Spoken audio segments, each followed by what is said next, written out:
ئێمە وەک قایمقامێتی قەزای چەمچەماڵ ئەمڕۆ سکاڵای یاسایی تۆمار دەکەین لەسەر کەسێک بە ناوی عومەر فەقێ کە لە دەستگایەکی میدیای ڕەحمەتی ناردۆ بۆ گۆڕی دیکتاتۆری گۆڕبەگۆڕ سەدام حوسێن کە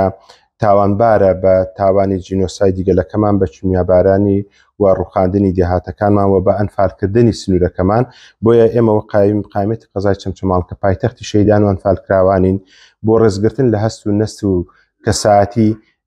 قوربانیەکانمان و بۆ ڕێزی خانەوادەکانیان ئەمڕۆ بە ژمارە 458 لە ڕێگەی نوێنەرمان لە بەشی یاسایی سکاڵای یاسایی تۆمار دەکەین، چونکە ئەو کەسە سوکایەتی کردو بە هەست و نەستی کە سوکارمان لەو سنوورە و خۆشتان دەزان ڕۆژانە ئێمە لە گوێبیست دەبین و دەبینین و سەردانی گۆڕە بە کۆمەڵەکانمان کردووە لە نوگرە سەلمان و بیابانەکان و لە ناوەڕاست و باشووری عێراق لە جیاتی ئەو کەسە بێت سکاڵا تۆمارکە لەسەر ڕژێمی ڕەفتار فاشی بەغداد هەستاوە بە